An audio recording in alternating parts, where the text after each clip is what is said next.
I'll start with incident number 1, I'll call it, involving John Murray. When we arrived at Kohima, it was getting dark, and we arrived on Bren carriers and trucks. Some people. I arrived in a Bren carrier, and the cooks by the roadside had a meal ready for us, and everything was on the hurry up because we were told to get the meal down and then to go and collect our emergency rations and then to assemble for a talk or a lecture by some big wheel. I think he was Major General, somebody of that rank, you know, divisional commander, somebody like that. I can't remember the individual now, but this all happened. So being in such a hurry, we all just plonked our rifles. Normally you pile arms, you see. A rifle has a piling swivel on it. It's a little hooked thing, and you hook 3 rifles together so they stood up. You see them in old pictures. But there was no time for that, so fellas just laid the rifles where they were, and I put mine alongside some others at the back of a Bren carrier. I leaned it up against the back of the Bren carrier with about half a dozen other rifles. Anyway, we went up the part way up this little hill and with our mess tins, and we got the grub. But when we came back, on the way down this little hill off the roadside, there were some orderlies there handing out these 48-hour ration packs, and they were a cardboard box, 1 to each man, and they contained a couple of tins of bully beef, a tin of cheese, and tea, sugar and dried milk. And also, a thing I didn't know about was a little packet of vitamin tablets. So when I got back to the carrier, and I was always a devil for nattering, you know, I was probably talking to somebody, I can't remember that now, but when I got back to the carrier, there was only 1 rifle leaned up against the back. And it was dark, as I say, so assuming it was mine and that everybody else had picked up theirs and gone, I picked up the rifle and I joined the company, and we listened to this spiel that this big wheel gave, and he was telling us that the Japanese were on the hill ahead. And he pointed it out, and you could just see on the skyline, even though it was going dark then. That's what he called a saddle in the hills, and I'm just mentioning this out of an interest because the tale he told us, he said the Japanese are up there, and he said you're going to march down through this valley and up the hill on the other side, and you should be in contact with them sometime early tomorrow morning, you see. And it was going to be a case, according to him, of kicking them around for 48 hours, and I say 48 hours because that's where the ration packs came in. Somebody said to him, "Excuse me, sir, what if we are away for more than 48 hours, you see?" They were thinking about the grub, because it was jungle country, bear in mind. And they were thinking, well, what happens if we're away for more than 48 hours and there's no, the grub runs out? So he said, oh, don't worry about that. He said, you get up there and get at them, sort of thing. And there are other troops up on the right-hand side, he said, on the right flank, who we'll be meeting up with, and it'll be a case more or less of kicking them around from one to the other, you know. So sort of everybody laughed after. They said, we're going up to kick them around till we lose them. And that was how silly it was. Anyway, I'm telling you now the tale about the rifle. So we started off, and I'm getting too involved now, you see, in this, because I should have stuck to the tale of the rifle, because I could go carry on, one thing leads to another. Anyway, what happened was we got up there, and it wasn't many days before, and of course we met the Japs the following morning, but I had 1 or 2 deals with them, and a fella came to me one day, not long afterwards, with a ration party, and he said,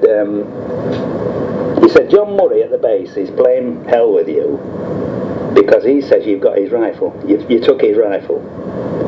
Well, I was annoyed as well, because realised I'd got Murray's rifle, but it was no fault of mine. Murray had gone before me, so obviously he'd taken my rifle. And so, you know, I had no time for Murray. I was just waiting to get at him, to have a go at him. Because after all, he was back at the base. We didn't all go, bear in mind, with this company. We didn't all go with the rest of the battalion, it was. Because certain people had to be held back at the base. So they held back half a dozen motorcyclists to look after the motorbikes, because this is how daft it was. This is how daft it was. We'd arrived there, the higher command should have known all about this. We arrived there as a complete division, that's about 20,000 men, with all our transport, Bren carriers, motorcycles, you know, trucks, all the bloody lot. And the road was chock-a-block with vehicles, and there was only one road.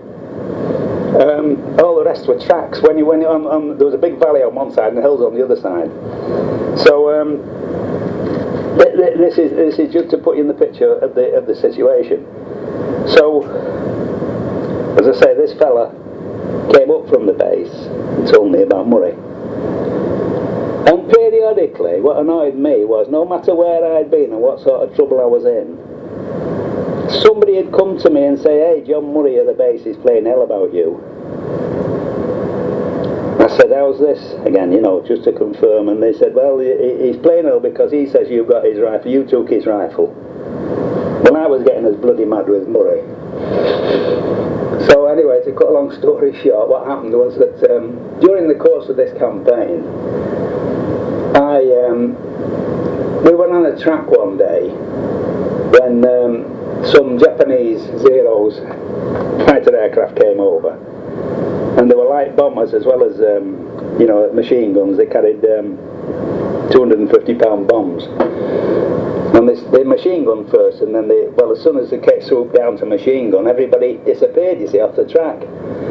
And there was a little hut off the track and some dugouts that some Indian Army unit had used. So I leaned my rifle against, like a lot of fellas did, against the hut.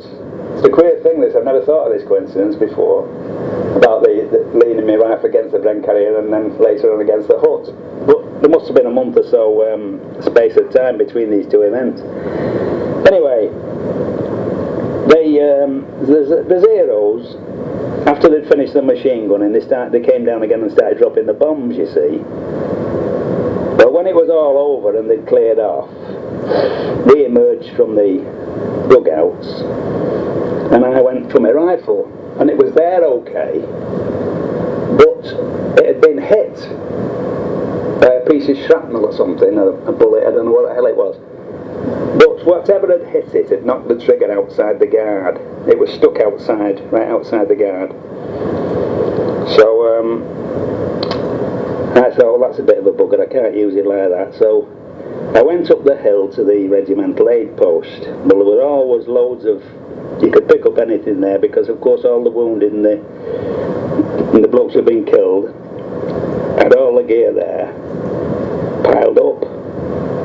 So you could go and help yourself to a pair of boots or a weapon of any sort you wanted. So I decided when I got to this dump that I'd be better off with an automatic of some sort. So I thought, well, bugger the rifle, I'll pick up a Tommy gun or a Sten gun. Well, I found a good Sten gun, and I was marching back down the hill with a bloody Sten gun when I met the platoon sergeant, and he said, "Oh Christ, no," he said, "we're all bleeding machine gunners now." He said, "Take it back and get a rifle." So I took it back, and of course I had to pick up a rifle. I'm telling you this because that was the end of Murray's rifle, you see. Anyway, when we eventually got back, oh, and of course that rifle had been fired before I got hold of it, and I'd fired it a couple of times. So the barrel was dirty, and normally when you've been firing on the range, for instance, you clean the barrel out. As soon as you come back, it's not good just pulling a piece of rag through it to clean it out, because it won't do the trick. All this stuff on the inside it's gone through a hell of a temperature.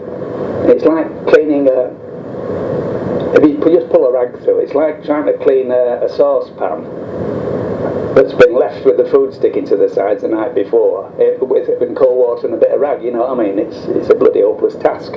You've got to heat the thing up again to somewhere near the temperature it was when the bloody muck went on it. And that's the case with the rifle barrel. So there was no chance of that. So when we marched out, Kohima was lasted 64 days. We marched out up the road, and you won't believe this, how daft some buggers can be. When we were marching back up the road towards the base, who should come running towards me but John Murray? And he's shouting for his bloody rifle. And I was that weary, because then we'd marched quite a few miles, and you know the temperature in those places was you know, we were lathered, bloody thirsty, and I was in no mood for this bloody clown. So I just took the rifle off my shoulder and I gave it him, and I took my rifle off him. Well, of course, being at the base, he'd been on inspections every morning, and my rifle was like a new pin. And the feeling I got as I handed him this dirty, shitty rifle made up for it all, you know. I was really chuffed, and I still remember that incident. What I omitted to say there was that, of course, it wasn't even Murray's rifle, and I never found out. There was never any comeback from that. He never came to me later on and said that that's not my rifle. All I can assume is that he was that embarrassed when he looked at the rifle number and realised it wasn't his, that he'd been wrongly accusing me, you see, and he must have started to think to himself, then, oh, well, somebody else must have my rifle. But it proved my point that the silly bugger had picked up the wrong rifle in the first place, you know, that caused the whole incident. Now I'm on about nutters, I might as well carry on, because there's one or two incidents involving these fellas. There was another bloke named George Glover, and I should tell you about him. There wasn't just one incident with Glover. I knew him for a number of years, and I was relieved really to get shut of him in the end, because he became not only a nuisance, he was a bloody menace. I first came across Glover in England not long before we sailed for India, and he always seemed to be arguing with the Lance Corporal. They were always together, and whether they were in the canteen or walking across the barracks or wherever, in my mind I got this impression of these two, and the Lance Corporal was always seemed to be irritable, and he was always cursing this Glover, and I used to wonder why. I used to think, well, are they pals or what? But they always seem to be at loggerheads, whether they're bloody pals or not. Anyway, it was just a puzzle that to me at that stage. I remember the Cockney Corporal, the Lance Corporal was a Cockney, and he used to often be saying, and this sticks in my mind, he used to be saying, Glover, you see, Cockney for Glover, you can't. Well, you know what that is in Cockney. He was cursing him. And that stuck in my mind, and it was quite a puzzle really, quite a query. I never got to the bottom of it, but one day, not long after we arrived in India, this Glover appeared at the window of the basha I was in, and he was riding a push bike. And the bashas in India, the old barracks, were made of bamboo and timber uprights mainly.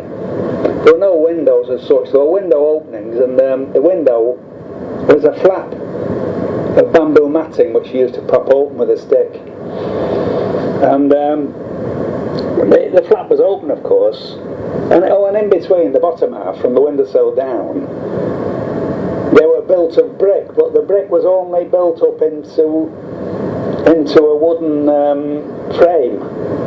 You know, the bottom half was like studs, wooden studs, wooden uprights, in other words. And the brickwork was just built in them, and it should have been keyed in, I suppose, and nailed in, but they weren't a lot of them. Well, Glover arrived on his bike anyway, and he shoved his foot on the top of the brickwork, and the whole bloody lot collapsed in on my bed. And as though nothing had happened, he said to me, "What's it like in this company?" He said, "I'm being posted next week And I was bloody well appalled, all this muck and mess and broken bricks on my bed, you know. And I started to lead off at him right away. So he cleared off on his bike, and the following week, of course, he appeared. Well, just my luck again. He found a bed next but one to mine. And he asked me if I'd give him a lift to put his net up. Well, you had mosquito nets, you see, and what it was. There were wires ran right along the barrack room, at the top and the bottom of the beds, and all the beds were in line, you see, either side. And the mosquito nets were square, like, you know, a square canopy, covered over the bed. And there was a tape on each corner, each of the four corners. And you fastened these to the wires. And then you threw the bed over, the net over in the daytime, onto the top. And at night time, of course, you pulled it down and you tucked it in round your bedding. Well, this clown asked me to give him a lift to put his net up, but when we came to put it up, I noticed it was like a bell tent, the shape was different. So I said to him, where the bloody hell did he get this net? Oh, he said, we all had them in the desert. He said, it's a sandfly net. It's got a finer mesh than a mosquito net. Well, as I weighed it up, I realised we couldn't put it up because it was like a bell tent, as I say, and there was only one tape at the top. And of course that would have come in the middle of the bed, and there was no wire in the middle of the bed. The wires were top and bottom. So, you know, right away I said to him, you bloody nut. I said, you'll have to go and get it changed. But you know, he was reluctant to go to the stores and get it changed. This is the sort of idiot I'm telling you about. Well, anyway, from there, I got to know him quite well because he came into the same platoon I was in, which at the time was a motorcycle platoon. And the next incident I remember involving Glover was we went out on a scheme, and it was during the monsoon season in India, and these schemes could last anything from 2 or 3 days to a week. And when I got back, of course we had water